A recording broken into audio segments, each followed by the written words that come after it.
Call all hands. Beat to quarters.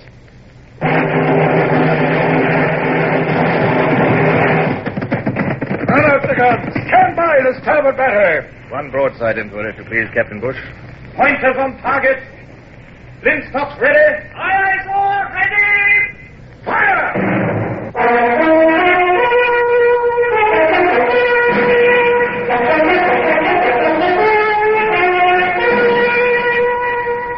Presenting Michael Redgrave as C.S. Forrester's indomitable man of the sea, Horatio Hornblower.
I sit at my ease now and look back down the years and smile at the foolish hopes and fears of the man that I was.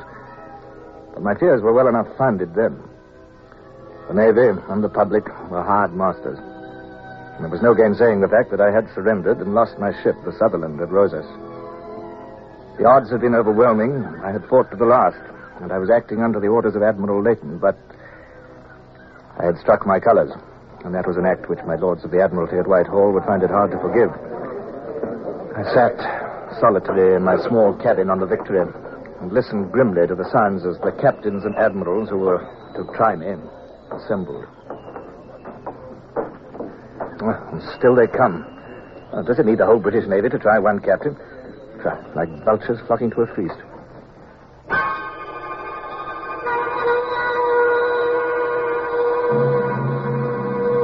Captain Calendar? My lord. Is the court ready? Aye, my lord. There is only Captain Hornblower's sword to place on the table. Here it comes now. Thank you. A fine sword, Captain Calendar. Yes, my lord. It's the sword of 100 guineas value. It was presented to Captain Hornblower by the Patriotic Fund for his victory over the Spanish ship Natividad. A wonderful achievement, that, my lord. Yes. Pity it should come to this. I always regarded Hornblower as a very fine officer. Yes, my lord. I still do. That is a very improper remark to make to the president of the court, Captain Calendar. I have no feelings about Captain Hornblower. It is my duty to pronounce judgment according to the evidence. Of course, my lord. Shall I place the sword here? Yes, on that table. The hilt towards me, the point towards where Hornblower will stand. Thank you. Let the court assemble and the gun be fired. Aye, my lord. And, Calendar, as we are alone, I am going to make an improper remark. Indeed, my lord. Yes, if the evidence today is such that I am able to instruct you to turn that sword with the hilt facing Hornblower, I shall be the happiest man in the Navy. Thank you, my lord. With due respect, my lord, I venture to disagree. Next to Hornblower, I shall be the happiest.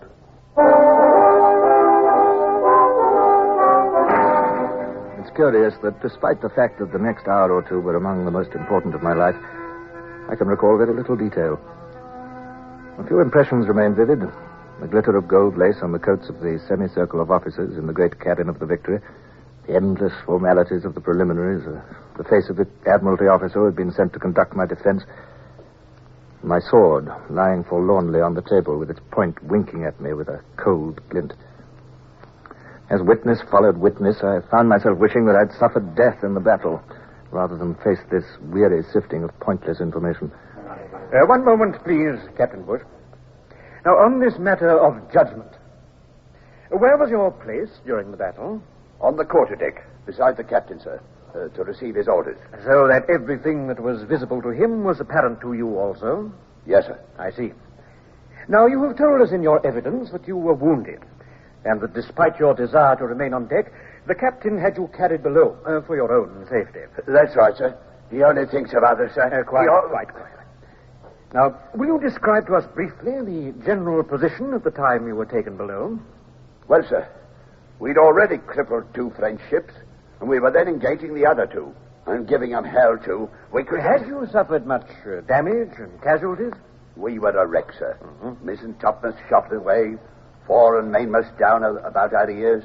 The French 3-decker was right alongside and pumping broadsides into us. We had so many wounded below that it sounded like bedlam. Half our gun crews were dead at their guns, and the deck was too slippery with blood to walk on, sir. I found out afterwards that we had 117 killed and 145 wounded. Silence, please. Now, Captain Bush, I want you to think carefully before answering this question. Remember, it is possible that this very day you might be called upon in your capacity as a British naval captain to fight just such another battle, in command.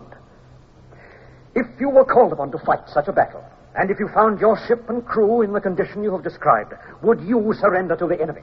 Yes, sir. Knowing that you would be called upon to answer for your action? I'd still do it, sir. Would you consider that while your ship was yet afloat, it might still be recaptured and made serviceable to its country? Yes, sir. If you had no crews to fire the guns and few to repel boarders, would you think it reprehensible to throw away the lives of the remainder when no victory could come of the gesture? I'd call it criminal, And sir. one more question, Captain. If you had disabled 4 enemy ships and inflicted upon them dreadful casualties, would you consider that proof of your skill and determination? I think it might point that way, sir. Thank you, Captain Bush. However faulty your judgment may be, I venture to suggest that it is a judgment with which most practical sailors would concur.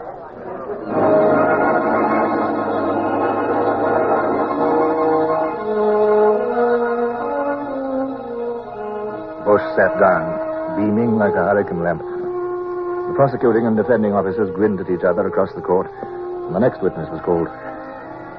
I was weary of the whole thing, and was heartily relieved when the last witness had been heard, the last speeches made, and the court was adjourned.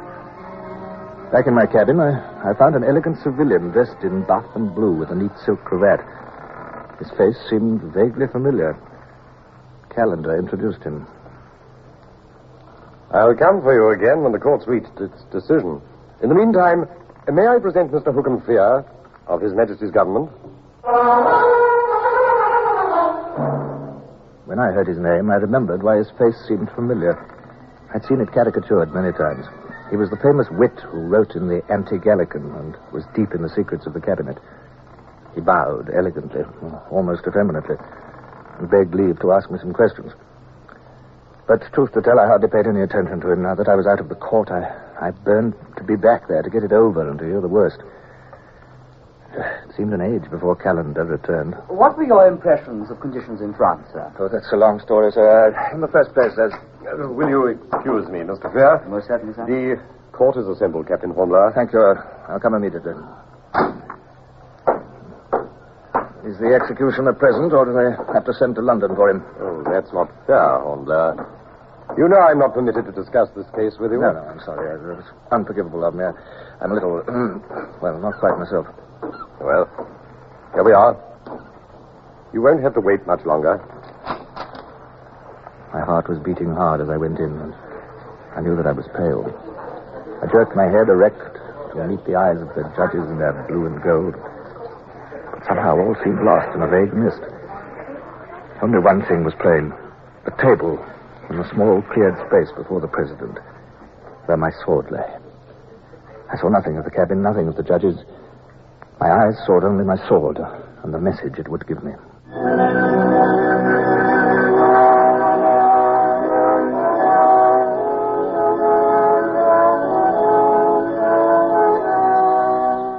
The hilt was towards me. The hilt. I was not guilty. Silence, please. Captain Hornblower, my lord. This court is of the unanimous opinion that your gallant and unprecedented defense of His Majesty's ship Sutherland against a force so superior is deserving of every praise the country and this court can give.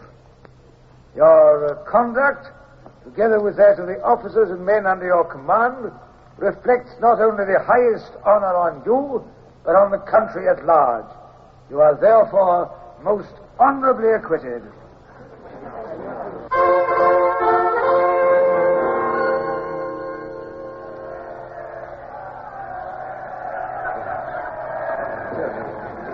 Look at them, Hornblower. Every ship in the fleet is at yards manned with cheering men. You're famous. Congratulations, Captain Hornblower. Congratulations on behalf of His Majesty's government. Not that there was any doubt about it, of course. Oh, thank you, Mr. Fair. I should have been happy to have been able to share your confidence. And now, sir, if you're ready, I've had a post-chaise horsed and waiting this last 6 hours. My orders are to convey you immediately to London. To London? But... Will you be good enough to step into the barge? Thank you, sir. I suggest, sir, that you take off your hat to show the fleet how much you appreciate their good wishes.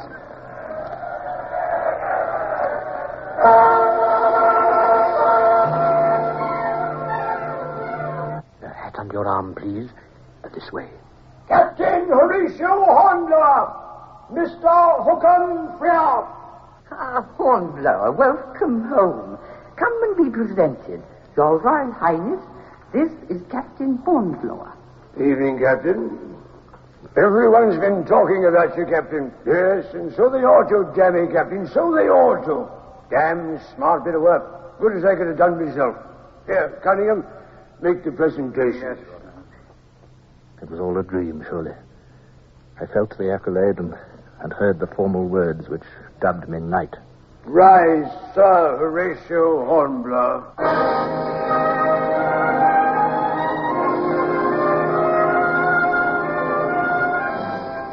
There was a ribbon to be hung over my shoulder, a star to be pinned on my breast, a red cloak to be draped about me, a vow to be repeated, signatures to be written. I was a knight of the most honorable order of the Bath, as somebody loudly proclaimed, with a ribbon and a star to wear for the rest of my life. The congratulations flowed about me like a sea. My best wishes to you, Colonel. Colonel, sir. His Royal Highness has been pleased to appoint you one of his colonels of Marines. I was still dazed. A colonel of Marines received pay to the amount of £1,200 a year and did no duty for it. It was an appointment given to successful captains to be held until they reached flag rank. I remembered that my prize money already amounted to £6,000. I'd attained financial security at last, for the first time in my life. I had a title, a ribbon, and a star. Everything I'd ever dreamed of having, in fact. But what I wanted most was to go to Barbara and my son. The poor man's dazed. Yes, sir. I am overwhelmed, sir. I hardly know how to thank your Royal Highness. Well, thank me by joining us at hazard. Your arrival interrupted a damn interesting game. Bring up those, sit down. Let's have some wine. Now, sit here beside Lady Jane, Captain. Well, sir, it's very... Doesn't the captain want to play? Oh, yes, I know all about you, Wookham. You want to slip away to John Walter. Well, tell him to write one of his damn leaders and get my civil list raised. I work hard enough for it, God knows. Well, I don't see why you want to take the captain away. Oh, very well then, damn you, go if you want to.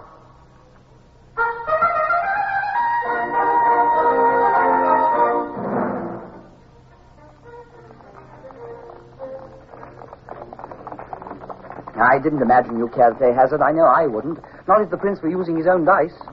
Well, thanks for getting me out of it. Who is John Walter that His Royal Highness referred to? He's the editor of the Times. Huh? There'll have to be a big story about you and your knighthood. The public's got to realize that the government's naval officers are achieving great things. Oh, so my knighthood is a political move, too. And all the other honors? Everything's political, my dear fellow. Oh. But you wouldn't have got it if you hadn't earned it. And now, I took the liberty of engaging a room for you at the Golden Cross. I had your baggage sent round, and they're expecting you.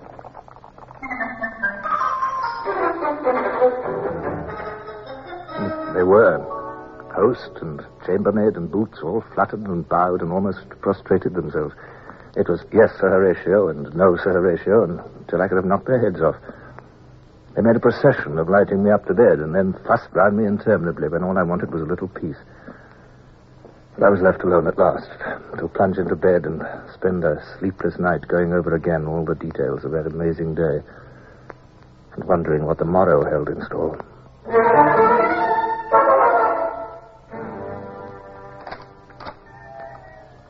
Sir Horatio Hornblower. Horatio, welcome home. Barbara was in black. Of course, Leighton had been dead for less than a year still. But black suited her. Her skin was creamy white against it. It was with a pang that I remembered the golden tan of her cheeks in the old days on the Lydia. The nurse is bringing Richard. Meanwhile, heartiest congratulations on your success. Thank you. Thank you. I was extremely lucky, really. Oh, the lucky man is usually the man who knows how much to leave to chance. Thank you, nurse. You may leave little Richard with us.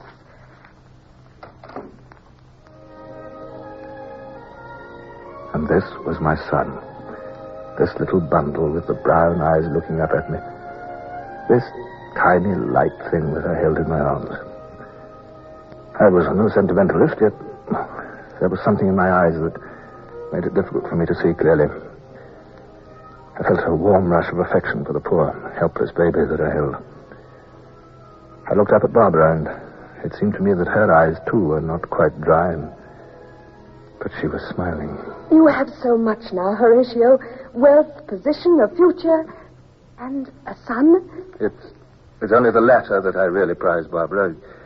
Yet, it is the wealth and the position that I would like to share. Oh, and not your son? Oh, you have almost made him yours. All I want in the world is in this room at this moment. All that I want, too, Horatio. Come to me, Barbara. My son shall not come between us. He shall be our son. Oh, Horatio.